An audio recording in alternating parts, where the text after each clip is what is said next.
ફરી એકવાર એની ડેફિનેશન આપી દઉં છું કે સ્ટોપિંગ ડિસ્ટન્સ કોને કહેવાય? તો કે જ્યારે ગતિમાન વાહનની બ્રેક મારવામાં આવે અને બ્રેક મારતા પહેલા એ ઊભું રહે તે પહેલા અમુક અંતર કાપે, એ અંતરને દીકરા આપણે શું કહીએ છીએ? સ્ટોપિંગ ડિસ્ટન્સ તરીકે ઓળખવામાં આવે છે. તો આપણે એની ડેફિનેશન જોઈ લઈએ કે જ્યારે ગતિમાન વાહનની બ્રેક મારવામાં આવે અને તે ઊભું રહે તે પહેલા અમુક અંતર કાપે, આ અંતરને શું કહેવાય છે? સ્ટોપિંગ ડિસ્ટન્સ તરીકે ઓળખવામાં આવે છે. એ પણ ગતિના સમીકરણનો ઉપયોગ કરીને જ આપણે સ્ટોપિંગ ડિસ્ટન્સનું સૂત્ર ઇક્વેશન આ રીતના મેળવી શકીએ કે stopping distance d = v0² / 2a. આ સ્ટોપિંગ ડિસ્ટન્સનું ઇક્વેશન છે. એ કેમ ડિરાઈવ કર્યું, કેમ તારાવ્યું, એ બોર્ડની અંદર તમારે આવી જ ગયું છે. તો ds stopping distance = v0² / 2a. એટલે કે સ્ટોપિંગ ડિસ્ટન્સ છે ને દીકરાઓ, એ બે બાબતો ઉપર આધાર રાખે છે. ગતિમાન વાહનના પ્રારંભિક વેગ v0 અને પ્રતિપ્રવેગ a, એટલે કે બ્રેકની ક્ષમતા. જેટલી સારી બ્રેક હોય એટલું સ્ટોપિંગ ડિસ્ટન્સ ઓછું મળે અને જેટલો પ્રારંભિક વેગ વધારે હોય એટલું સ્ટોપિંગ ડિસ્ટન્સ વધારે મળે, રાઈટ? એટલે સ્ટોપિંગ ડિસ્ટન્સ બે બાબતો ઉપર ડિપેન્ડ કરે. ગતિમાન વાહનના પ્રારંભિક વેગ v0 અને પ્રતિપ્રવેગ એટલે કે બ્રેકની ક્ષમતા, આ બંને ઉપર ડિપેન્ડ કરતો હોય છે ને. એટલે ds proportional to v0² અને ds proportional to 1/a. બરાબર છે? પ્રવેગના વ્યસ્ત પ્રમાણમાં હોય છે ને પ્રારંભિક વેગના વર્ગના સમપ્રમાણમાં હોય છે. આની મદદથી પણ ઘણા બધા MCQ આપણે સોલ્વ કરીશું મિત્રો, બહુ અગત્યના લોજિકલી ઇક્વેશન. ચાલો આપણે અચળ પ્રવેગી ગતિના સમીકરણો જોયા રેખીય ગતિ માટે. પણ જ્યારે કોઈ પદાર્થ મુક્ત પતન કરતો હોય, એટલે કે પદાર્થને તમે ઉપરથી નીચે ફેંકો અથવા તો નીચેથી ઉપર ફેંકો, ત્યારે એ જ ગતિના સમીકરણની અંદર પ્રવેગની જગ્યાએ આપણે ગુરુત્વ પ્રવેગનો ઉપયોગ કરવો પડે. ગુરુત્વ પ્રવેગ એટલે શું? તો કે પૃથ્વીના ગુરુત્વાકર્ષણ બળને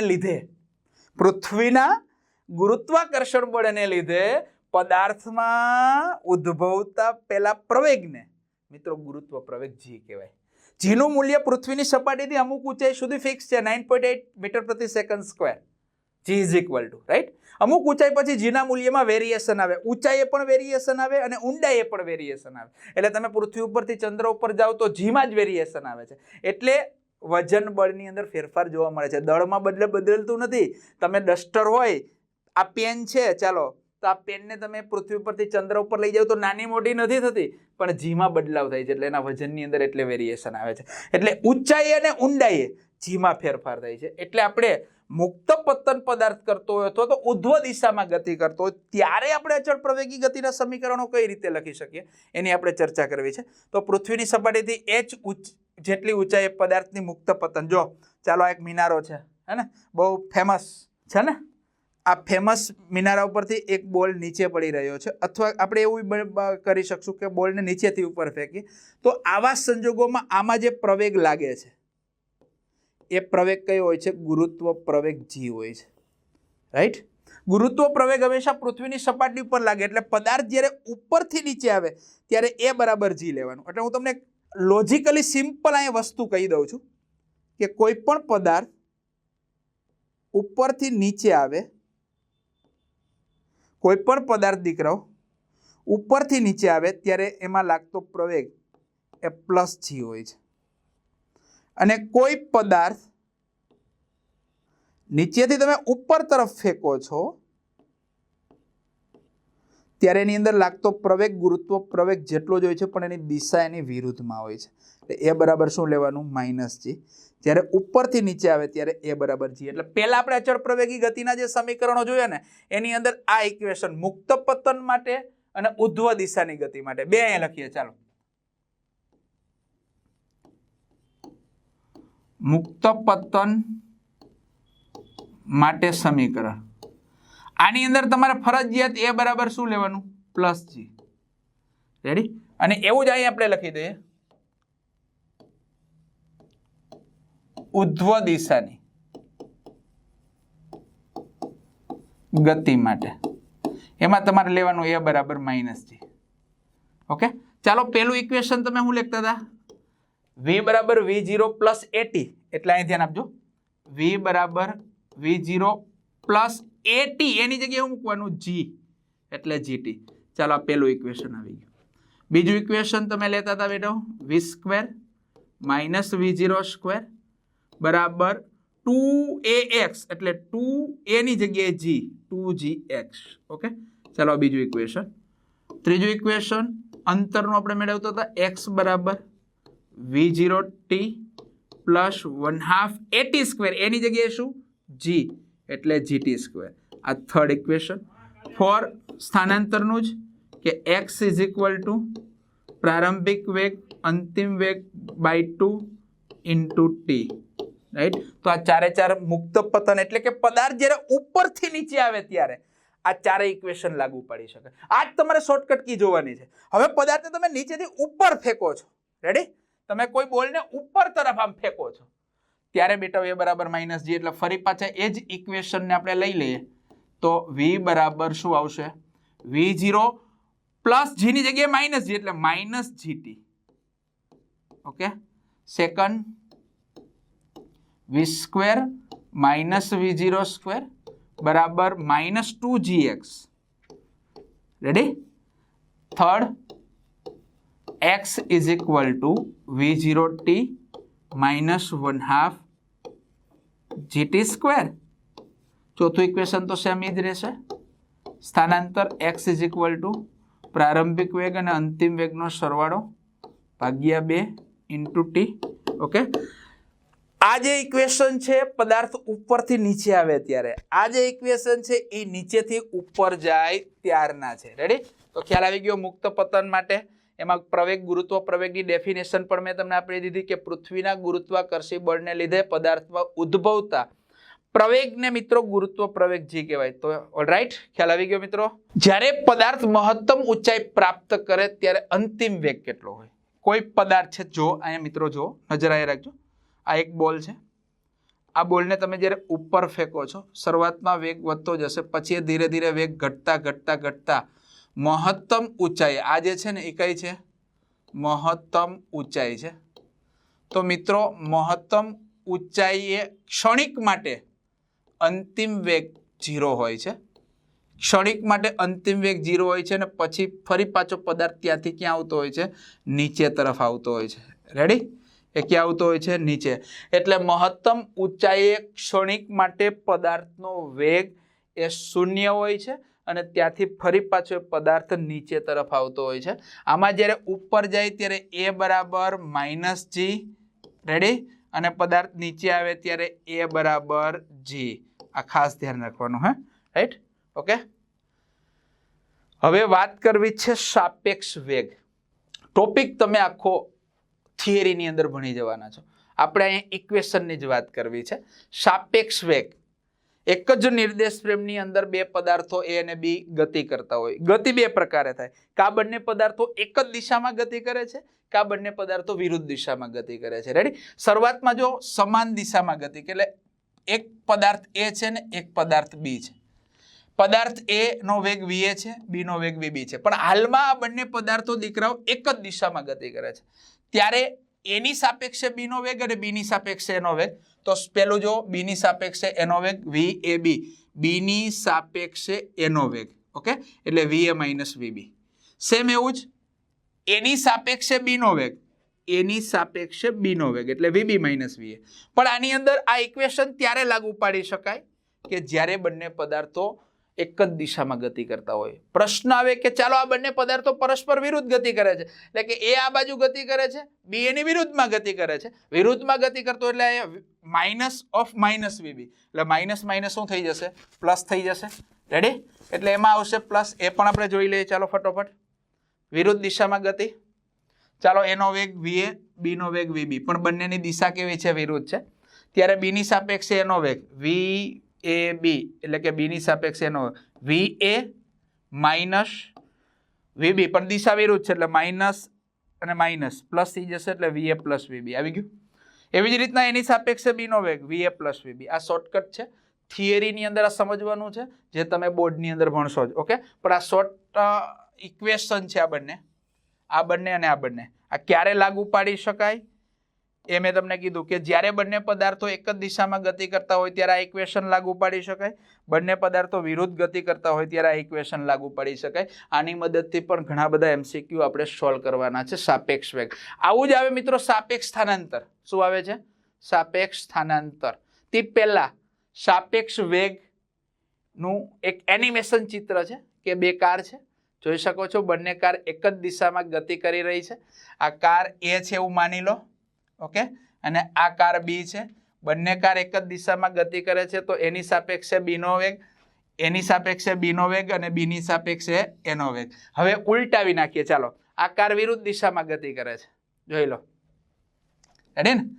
આ કાર A છે, આ કાર B છે. વિરુદ્ધ દિશામાં ગતિ કરતા હોય ત્યારે બરાબર છે આપણે શું લાગુ પાડી શકાય? ઇક્વેશન ભૂલ છે, પ્લસ આવશે.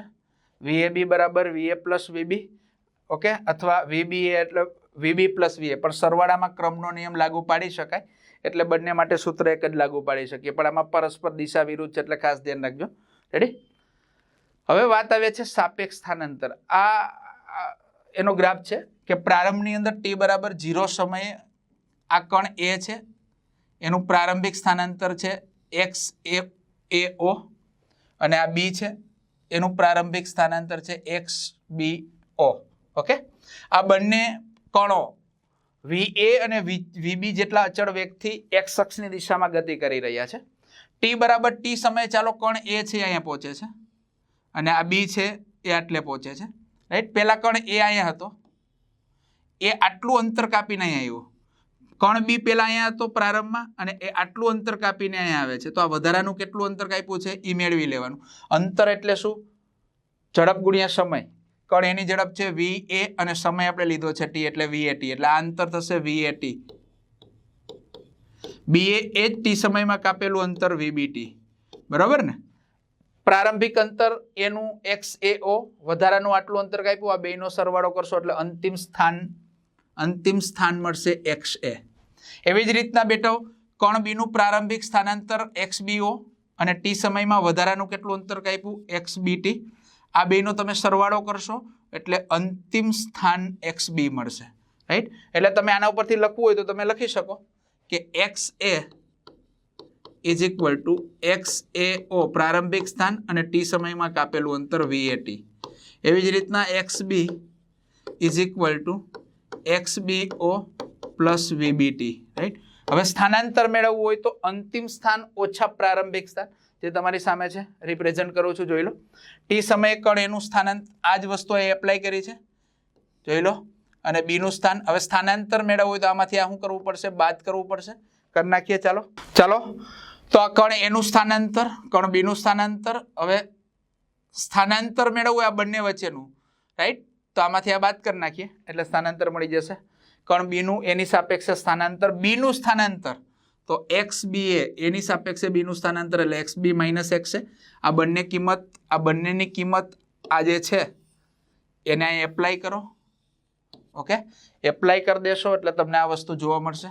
Okay, right? તો આ કણ B નું એની સાપેક્ષે સ્થાનાંતર આવી ગયું. રેડી? All right? હવે એના પરથી ખાસ કિસ્સાઓ છે કે જો પેલા બંને કણના વેગ આપણે જોઈ બતાવું તમને. જો આ બંને કણના વેગ એક સરખા જ હોય તો બંને કણનું સ્થાનાંતર પણ એક સરખું હશે, એટલે બંનેના આલેખો એકબીજાને પેરેલલ હશે. બંને કણો ક્યારેય ભેગા થશે નહીં જો બંનેના વેગ સરખા હશે તો. એટલો મતલબ એવો થાય કે વેગ સરખા હોય ને એટલે આ 0 થઈ જશે તફાવત, આ 0 થઈ જાય એટલે મિત્રો પ્રારંભિક સ્થાન અને અંતિમ સ્થાન સમાન થઈ જાય. જો આપણે ચેક કરી લઈએ એના ખાસ કિસ્સામાં કે VA બરાબર જ્યારે VB હોય તો કોઈ પણ સમયે બંને કણો વચ્ચેનું અંતર એ પ્રારંભિક અંતર જેટલું જ હોય છે, કારણ કે બંને કણો વચ્ચેનો સાપેક્ષ વેગ કેટલો થાય? 0, કારણ કે બંનેના વેગ સરખા છે એટલે સાપેક્ષ વેગ 0 થાય. એટલે બંને કણો વચ્ચેનું અંતર એટલે કે XB માઇનસ XA એ કોના જેટલું થાય? XBO minus XAO. આ સરખું થઈ જાય, હે ને? સાપેક્ષ વેગ 0 થઈ જાય. આવો બીજો કિસ્સો જોઈએ ચાલો. આ એનો આલેખ છે આનો, કે બંનેના વેગ સરખા હોય તો પ્રારંભિક સ્થાનાંતર જેટલું હોય એટલું જ અંતિમ સ્થાનાંતર મળે મિત્રો. ઓકે, ચલો નેક્સ્ટ બીજો કિસ્સો VA ગ્રેટર ધેન VB, કે જો કણ એનો વેગ એ B કરતા વધારે હોય, રાઈટ? કણ A છે, આ કણ B છે, આ બાજુ ગતિ કરે છે VA વેગથી, આ પણ આ બાજુ ગતિ કરે છે VB વેગથી. ઓકે, પણ તમને સ્પષ્ટ કર્યું છે કે VA ગ્રેટર ધેન VB, આનો વેગ વધારે છે એટલે આ ધીરે ધીરે આની તરફ નજીક આવતો જશે. નજીક આવતા આવતા એક સમયે બંને ભેગા થશે અને પછી કણ A છે એ B થી ક્યાં નીકળી જશે? આગળ. આનો વેગ વધારે છે એટલે આ જે બે વચ્ચેનું અંતર છે એ ઘટતું જશે. ઘટતા ઘટતા એક સમય એવો આવશે કે બંને કણ થોડી વાર માટે ભેગા થશે. જ્યાં ભેગા થાય ત્યારે એના અંતિમ સ્થાન સરખા થઈ જાય મિત્રો, રાઈટ? અને પછી કણ A B થી આગળ નીકળી જશે ક્રોસ કરીને. તો જો T સમય પછી કણ A એ કણ B ને ઓવરટેક કરી આગળ નીકળી જશે કારણ કે એનો વેગ વધારે છે. તો એનો આલેખ પણ આપણે જોઈ લઈએ મિત્રો. જોઈ લો, આ કણ A છે, આ કણ B છે, પણ એનો વેગ વધારે છે એટલે એક સમયે આ સમય છે કે જ્યાં બંને કણ ભેગા થાય છે. ભેગા થાય ત્યારે XA બરાબર શું થાય? XB.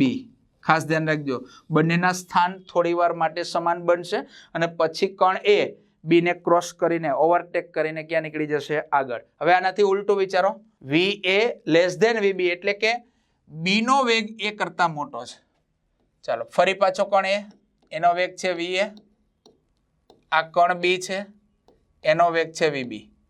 પણ અહીંયા સ્પષ્ટ કર્યું છે કે VA લેસ ધેન VB એટલે A કરતા B નો વેગ મોટો છે. હવે આનો વેગ મોટો હોય તો આ બંને કણો ભેગા થવાની કોઈ શક્યતા જ નથી. ટૂંકમાં આનો વેગ વધારે છે એટલે આ જે અંતર છે એ સમય સાથે સતત શું થશે? વધતું જશે. આ જે અંતર છે એ સમય સાથે દીકરો સતત વધતું જશે અને બંને કણ ક્યારેય પણ એકબીજાને મળશે નહીં, રાઈટ? આનો વેગ વધારે છે એટલે. તો એ સ્પષ્ટ અહીં ઉલ્લેખ કર્યો છે કે સમય સાથે બંને કણો વચ્ચેનું સાપેક્ષ સ્થાનાંતર વધતું જશે અને બંને કણો ગતિ પર ક્યારેય મળશે નહીં. ચાલો એનો પણ આલેખ જોઈ લઈએ ફટાફટ. જોઈ લો, આ જે અંતર છે પહેલા આટલું હતું, રાઈટ? પછી જેમ જેમ સમય આગળ વધશે એમાં અંતર વધતું જશે, રાઈટ? કારણ કે B નો વેગ છે એ કરતા વધારે છે મિત્રો.